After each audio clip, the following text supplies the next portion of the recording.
Hey there, Carolina from State Adventures.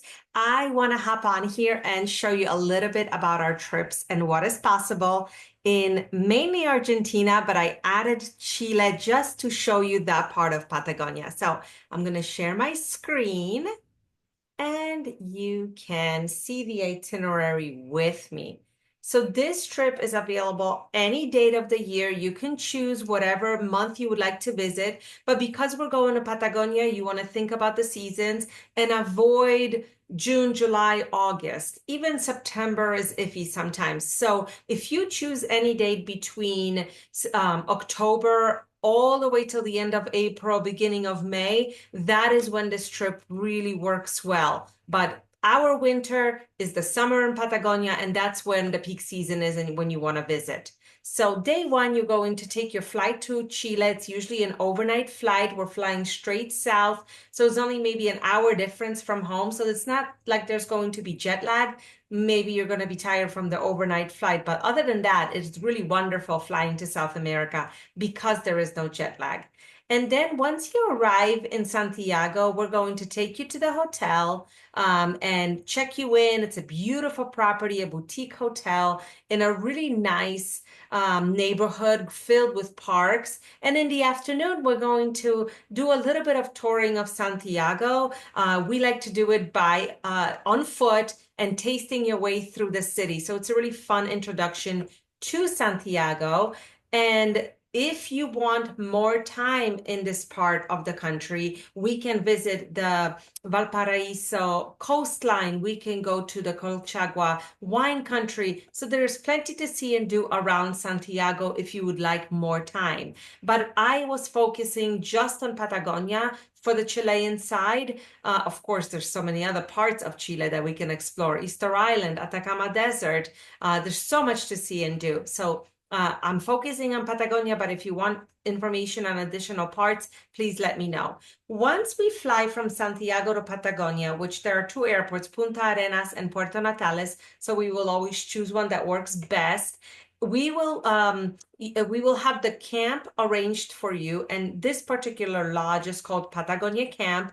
It's all yurts. Really wonderful experience, amazing views, great location for all the hiking, and they include everything. Transportation, which means they pick you up from the airport and take you into the park. It's 2 to 3 hour drive.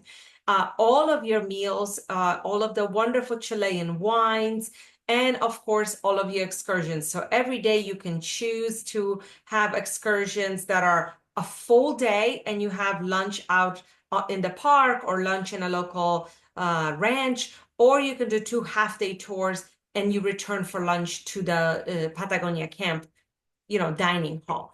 So it's a really wonderful way to see Patagonia on the Chilean side. It feels like it's the end of the world. It's in the middle of nowhere. There are no proper towns in Torres del Paine. So you're going to be out in the wild, and that lodge really captures it. So you would spend 3 nights there doing all the excursions, enjoying the camp, enjoying activities. There are some really wonderful places to see in Patagonia of the Chilean side because it is the most famous park, Torres del Paine. So I didn't want you to miss it if you're just going to the Argentina side. But if you do just want to go to Argentina side, please ask me and I will tell you how we can do just 1 day tour into Torres del Paine. So after 3 nights staying at this beautiful Patagonia camp, we are going to cross the border into Argentina and arrive in Calafate. So the way Torres del Paine was all remote, middle of nowhere, Calafate on the Argentina side is a proper village. It kind of feels like a ski lodge village kind of place, like maybe in Colorado, the Alps. Very charming, beautiful glacial lake, beautiful scenery as well, but there's proper restaurants and little shops. So it's a nice combination going to the remote part and then going to the village part. And when we arrive, we're going to, it's a long drive. It's between 4 and 5 hours to cross the border and arrive to Calafate. So when you arrive, we want to stretch our legs. We're going to go into 4x4 Jeeps, go to the balcony of Calafate for sunset, and have lunch or have dinner inside a cave right there in the cliffs. And Zelena is a great little hotel right on the lake. It feels like a home that's been transformed into a hotel but has great access to town. And we're going to spend 3 nights there. So the first night is our arrival and our 4x4. The second day is our full dedication to Perito Moreno Glacier. And this glacier is very famous, very beloved. It's the only glacier that is growing instead of shrinking. So it's the reason why so many people visit here. Included here is our private tour on the catwalks, having lunch in the park, having a boat ride to the face of the glacier. But if you are more adventurous, we can do a ice walking adventure on the actual glacier itself. So let me know how you feel about that. You would have crampons on your shoes and go in a small group with a specialized guide to do that. And then our last day, there's different things that we can do. We can do a boat tour to Estancia Cristina, a very remote estancia that's only reached by boat, for some amazing hiking. There's some fossils and some really cool things to see there. Or if you are done with glaciers, we can go to an estancia on land and we can go horseback riding, zip lining, we can go trekking and have a traditional lunch at an estancia. So really a lot of fun here in Calafate. Now I'm going to move you on to Buenos Aires, but please know there are so many other places in Patagonia that we can consider adding, like Ushuaia, which is the southernmost part of the continent, or Chalten, if you are really into trekking and some amazing views. Or there's also Puerto Madryn on the coast if you are a lover of marine animals, where there are whales, sea elephants, and so many other things, penguins, of course, and things like that. So let me know what is your interest, and we can tweak this itinerary to make it happen. So then we fly to Buenos Aires. We'll spend 3 nights in Buenos Aires. The first day is our arrival, and we'll have a beautiful tango show, so you can get the feel of the tango culture of Argentina, and of course stay in this gorgeous hotel. And then we're going to show you the best of Buenos Aires, have a traditional lunch in a bodegon, really get a feel for the city. And then I left a day free in Buenos Aires because it's a great walking city and you can explore on your own. If you don't want a free day, we can split our full day into two, or we can book a ferry to Colonia or Montevideo, just across the river to Uruguay. So you can mark off another place to explore for the day. So that is your day 11. And day 12, we will leave the city behind and we will fly to Mendoza, which is the heart of the wine country. And we will spend 3 nights in Mendoza. The first day we will be around the city itself because it's worthy of exploring. We'll have a lovely dinner, a tasting, and stay in a hotel that really feels like it's outside of the city. It's very funky, very interesting. One of the best spas in Mendoza, or really in Argentina, is here at Entre Cielos. So you'll spend 1 night there just to get a fun feel for it. It's in the middle of the city, but it has its own vineyard. It's really well located, but it really feels like you're out in the countryside. Really fun property.